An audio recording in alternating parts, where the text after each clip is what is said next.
When somebody asks me how they can develop a successful retention plan for their clients, well, really, I think that retention involves a few different factors. The best retention tool you have is a longer contract, a longer commitment, right? I mean, somebody who's month to month versus somebody who's on a 12-month contract, well, obviously, if we've got somebody committed for a 12-month contract, there's a significant chance they're going to live up to that, right? I mean, we've seen consistently over a 90% retention rate, people actually sticking to their contracts. So, you know, if you've got that, so you can assume that that means we're getting 11 months out of somebody. So, and not to a minimum of 11 months out of somebody, I guess. So, you know, a longer contract is number one. Number two is the actual experience. And the experience goes beyond results, right? It goes beyond just the training program.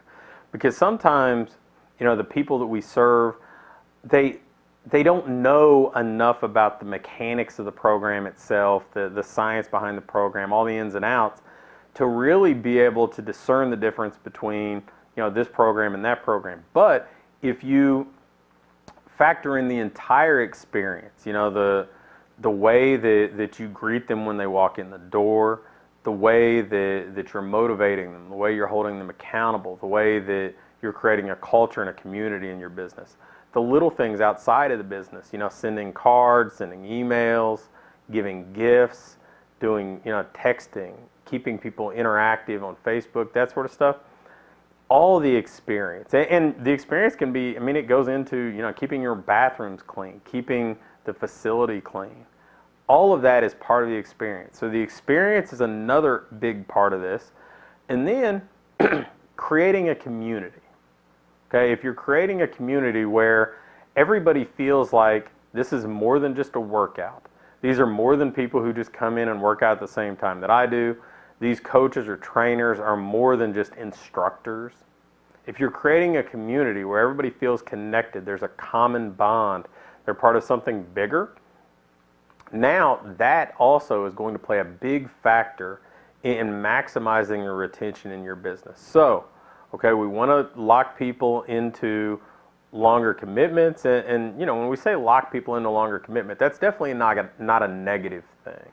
Okay, people need to make a commitment if they're going to be successful at anything. If they can make a commitment, you know, for 5 years to buy a car, then I know that they can make a commitment for a year to participate in a fitness program.